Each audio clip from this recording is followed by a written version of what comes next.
السلام علیکم ورحمۃ اللہ وبرکاتہ۔ سورہ بقرہ آیت نمبر 29، اس کا ترجمہ اور تفسیر انشاءاللہ بیان کی جائے گی۔ اعوذ باللہ من الشیطان الرجیم،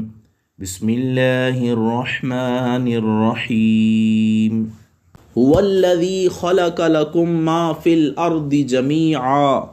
وہی تو ہے جس نے پیدا کیا ہے تمہارے لیے جو کچھ زمین میں ہے، سب کا سب۔ ثم استوى الى السماء فسواهن سبع سماوات،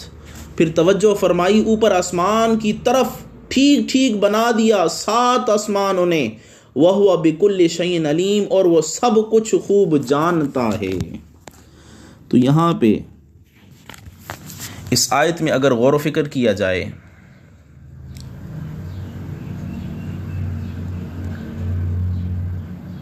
تو یہاں اس سے اگلا جو رکوع ہے، رکوع نمبر 4، اس میں انسان کی تخلیق اور اس کے نیابت و خلافت الہی کے منصب پر فائز کیے جانے کا ذکر آ رہا ہے۔ یعنی عالم دنیا میں انسان کو خلیفہ یا اللہ تعالیٰ کا نائب بنانے کا ذکر آ رہا ہے۔ اس لیے اس سے پہلے انسانی شرف اور تکریم کا اجمالی بیان کر دیا گیا۔ اس آیت کریمہ کا خلاصہ یا نچوڑ یہ ہے کہ کائنات ارضی کی تخلیق کا مقصد یا مقصود صرف انسان ہے۔ زمین اور اس کے اندر جو کچھ بھی موجود ہے انسان ہی کی خدمت و اطاعت کے لیے ہے۔ انسان ہر شے کا مخدوم و مطاع ہے، ہر چیز انسان کی خدمت کے لیے پیدا کی گئی ہے۔ یہیں سے انسان کے لیے تسخیر کائنات کا مفہوم اخذ ہوتا ہے۔ باری تعالیٰ نے کئی مقامات پر اجرام فلکی، موجودات ارضی اور جملہ مظاہر فطرت کے نام گن گن کر انہیں انسان کے تابع کیے جانے کا مضمون بیان فرما دیا ہے۔ کبھی ارشاد فرمایا سخر لکم الشمس والقمر دائبین، سورہ ابراہیم میں، اور اس نے سورج اور چاند بھی تمہارے لیے مسخر کر دیے ہیں کہ ایک خاص ڈگر پر گردش میں ہیں۔ اور کبھی فرمایا وَالنُّجُومُ مُسَخَّرَاتٌ بِأَمْرِهِ، اور ستارے بھی تمہارے لیے ہیں اور اس کے حکم کے تابع ہیں۔ اور کبھی ارشاد فرمایا وَسَخَّرَ لَكُمُ اللَّيْلَ وَالنَّهَارَ، اور اس نے رات اور دن بھی تمہارے لیے مسخر کر دیے ہیں۔ اور کبھی فرمایا هُوَ الَّذِي سَخَّرَ الْبَحْرَ لِتَأْكُلُوا مِنْهُ لَحْمًا طَرِيًّا، وہی ہے جس نے تمہارے فائدے کے لیے سمندروں اور دریاؤں کو بھی مسخر کر دیا ہے تاکہ تم ان میں سے تازہ گوشت کھاؤ۔ اور کبھی فرمایا وَسَخَّرَ لَكُمُ الْفُلْكَ لِتَجْرِيَ فِي الْبَحْرِ بِأَمْرِهِ، اور اس نے تمہارے لیے کشتیوں اور جہازوں کو مسخر کر دیا ہے کہ وہ اس کے حکم سے سمندروں اور دریاؤں میں چلتی پھریں۔ اور کبھی فرمایا وَسَخَّرَ لَكُمُ الْأَنْهَارَ، اور اسی نے تمہارے لیے نہریں اور ندیاں بھی مسخر کر دی ہیں۔ الغرض جو کچھ بھی زمین میں ہے اس کے بارے میں اللہ نے فرما دیا ہے أَلَمْ تَرَ أَنَّ اللَّهَ سَخَّرَ لَكُم مَّا فِي الْأَرْضِ، سورہ حج میں، کہ کیا تو نے نہیں دیکھا کہ جو کچھ بھی زمین میں ہے اللہ تعالیٰ نے تمہارے لیے مسخر کر دیا ہے، تمہارے تابع کر دیا ہے۔ اسی طرح بادل، بارش، ہوائیں، سرسبز و شاداب کھیت، مہکتے باغات، ہرے بھرے درخت اور پودے، لذیذ پھل، رنگ برنگے پھول، مختلف میوے، جانور، پرندے، فلک بوس پہاڑ، خوبصورت آبشاریں، ٹھنڈے پانی کے چشمے، کانے اور معدنی ذخائر، اعلیٰ حاصل قیاس، زمین کے سینے میں قدرت کے کتنے قیمتی خزانے اور فطرت کے بیش بہا مظاہر ہیں، ان کا شمار بھی ممکن نہیں ہے، مگر قدرت نے نہ صرف یہ کہ یہ سب کچھ انسان کے لیے ہی پیدا کیا ہے بلکہ یہ سارے مادی وسائل اور ان سے جنم لینے والی توانائیاں انسان کے دست عقل و دانش کے تابع اور اس کے استعمال و تصرف میں کر دی ہیں۔ یہ ساری چیزوں کو انسان اپنے تصرف میں لا سکتا ہے۔ انسان ان سب پر غالب و متصرف ہے۔ صرف کائنات ارضی پر ہی موقوف نہیں ہے، بلکہ اس کی تصرف، انسان کی قدرت، وَسَخَّرَ لَكُم مَّا فِي السَّمَاوَاتِ وَمَا فِي الْأَرْضِ جَمِيعًا۔ اللہ تعالیٰ فرماتا ہے جو کچھ آسمانوں میں ہے اور جو کچھ زمین میں ہے سب کچھ تمہارے تابع کر دیا۔ اب اس طبیعی کائنات کے عناصر اور ان کے جملہ موالید سب پر انسان ہی کی قدرت ہے، انسان ہی ان سب پر قوی ہے۔ عناصر اپنی کارگزاری میں انسان کے محتاج ہیں، ان عناصر کے باہمی اور نسبتی قوتیں بھی اپنے جزیاتی ظہور میں انسان کی محتاج ہیں۔ انسان نے زمین کا قلب و جگر چاک کیا، کنویں بنائے، راستے نکالے، تہ خانے تیار کیے، معدنیات کے ذخائر اور ارضی خزائن اور دفائن کے راز افشا کیے، انہیں اس کالے ارض سے یعنی زمین کے اندر سے نکال کر عالم آشکارا بنا دیا ہے۔ سمندر کی بے کران وسعتیں اور ہولناک گہرائیاں بھی اس کی دستبرد سے بچ نہیں سکیں۔ انسان نے سمندروں کے جگر پہ بھی چیر ڈالے، ان کو چیر ڈالا اور لاکھوں من وزنی جہاز ان کے تہ پر چلا دیے۔ کبھی ان کا روپ بدل کر انہیں ہواؤں بلکہ خلاؤں میں بھی محو پرواز کر دیا ہے۔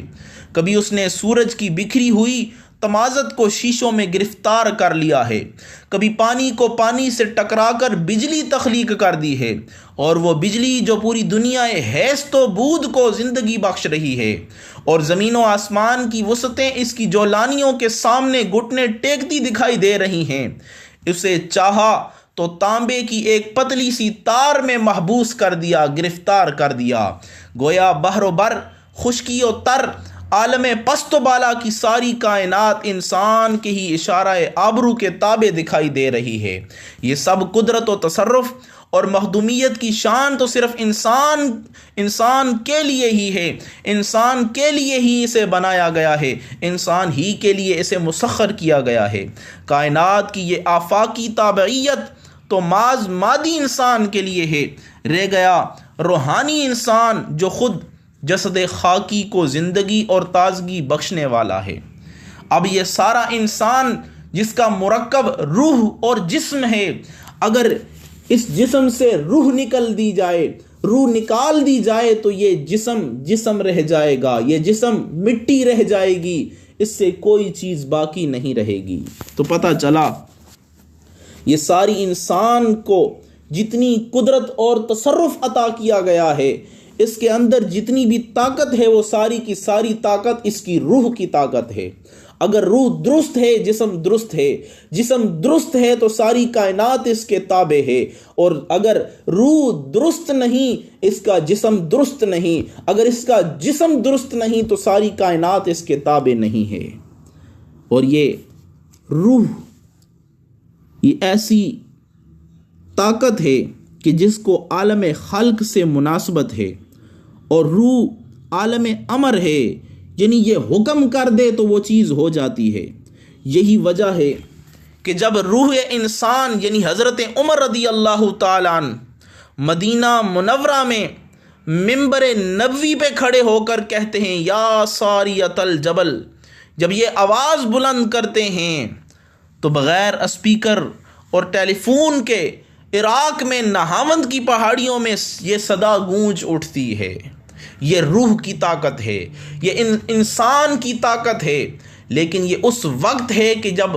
انسان اس روح کے حکم پر عمل کرے۔ یہ روح اور جسم اپنے اللہ تعالیٰ کے قانون کے مطابق عمل کر رہی ہوں۔ جب یہ روح اور جسم اللہ اور اس کے رسول کے تابع ہوں تو پھر یہ روح اور جسم ساری کائنات اس کے تابع کر دی جاتی ہے۔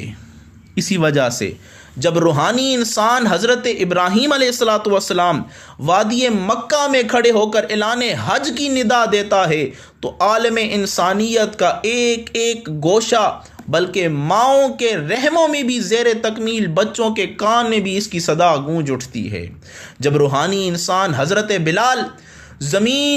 زمین مدینہ پر چلتا ہے تو اس کے قدموں کی آہٹ سے جنت کی فضائیں بھی شب معراج گونج اٹھتی ہیں۔ جب یہ روحانی انسان یعنی حضرت سلیمان علیہ السلام توجہ کرتا ہے تو بغیر جہازوں کے تخت سلیمانی فضاؤں اور خلاؤں میں پرواز کرنے لگتا ہے، وہ چاہتا ہے تو ہواؤں کے رخ بدلنے لگتا ہے۔ جب یہ روحانی انسان یعنی سرور کائنات صلی اللہ تعالیٰ علیہ وآلہ وسلم نظر اٹھاتے ہیں تو بغیر ٹیلی ویژن کے مسجد نبوی میں کھڑے ہو کر غزوہ موتا کے احوال بیان کر دیتے ہیں، ایک ایک چیز بیان کر دیتے ہیں، یہاں تک کہ جو صحابی شہید ہو رہے ہیں ان کے احوال بھی بیان کیے جا رہے ہیں، جو دشمن اسلام، دشمن خدا اور دشمن مصطفیٰ فوت ہو رہا ہے، قتل ہو رہا ہے، اس کی نشانی، اس کی جگہ بھی بتا رہے ہیں۔ اور جہاں حضور علیہ الصلوۃ والسلام نے غزوہ سے پہلے نشان لگا کے بتایا تھا کہ یہاں دشمن خدا مرے گا،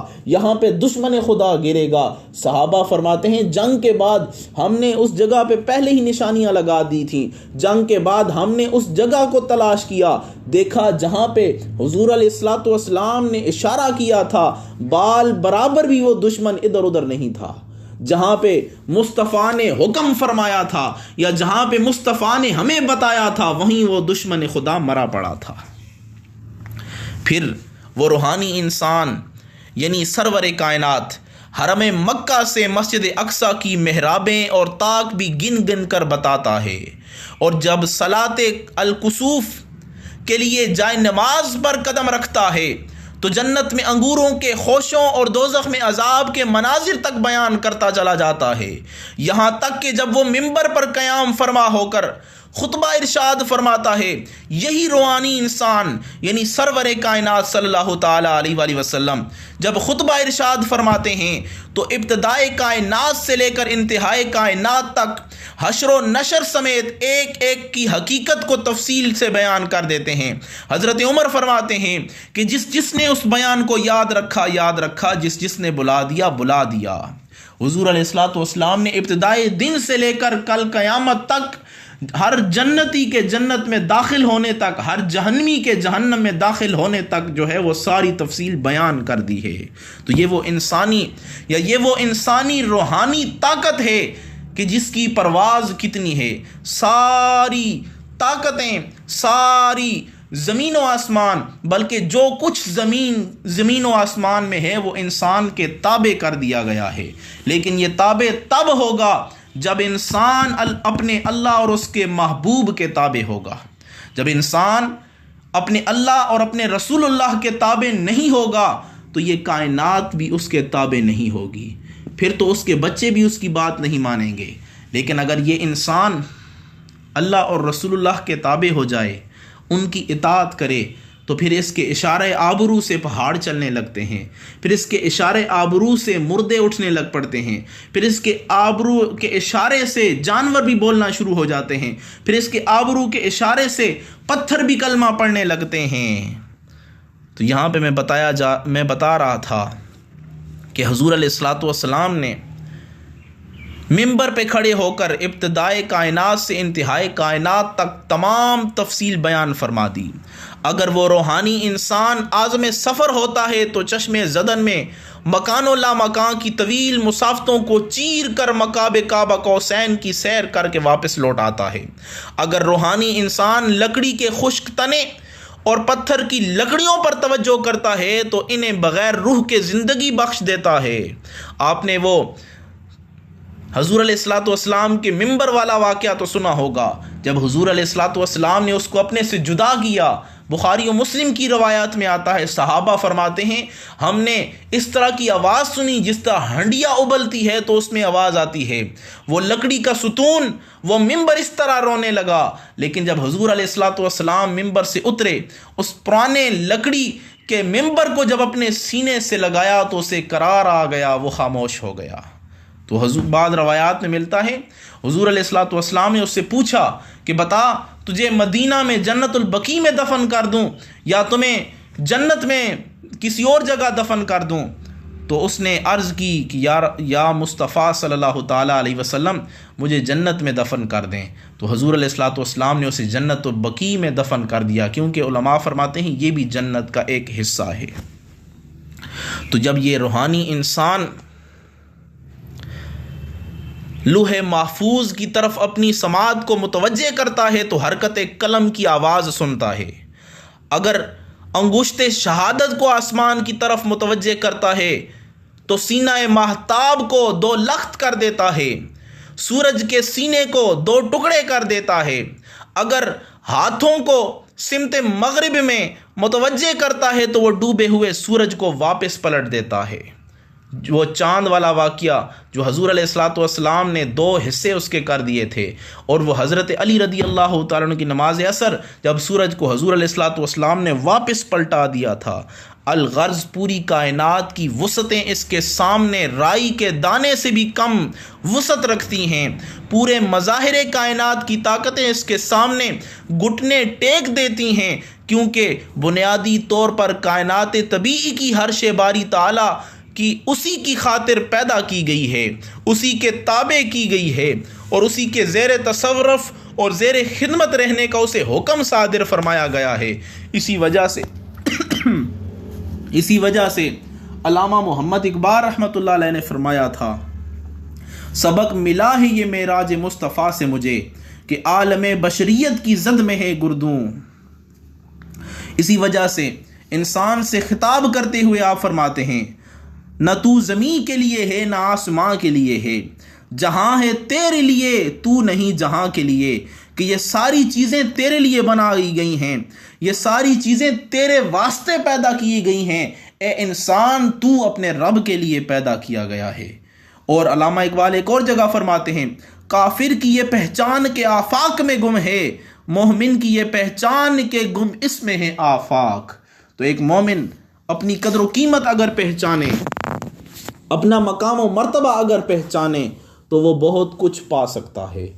آخر میں علامہ محمد اقبال رحمۃ اللہ علیہ کا یہ شعر پیش کروں گا، کی محمد سے وفا تو نے تو ہم تیرے ہیں،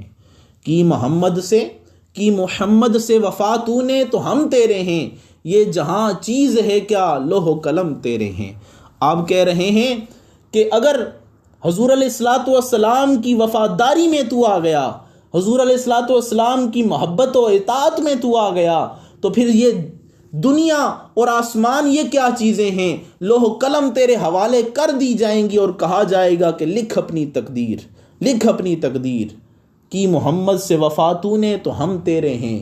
یہ جہاں چیز ہے کیا لوح و قلم تیرے ہیں۔ یعنی خالق کائنات جب خود تیرا ہو جائے گا تو پھر تقدیر بھی تیری ہو جائے گی، پھر قلم بھی تیرا ہو جائے گا۔ اس وجہ سے مسلمان کے لیے ہر چیز کو مسخر کیا گیا ہے، لیکن یہ ساری چیزیں اس وقت مسخر ہوں گی جب انسان بن کر اپنے خالق حقیقی کی عبادت کرے گا، انسان بن کر اپنے مصطفیٰ کریم کی رسالت کو مان کر اس کی اتباع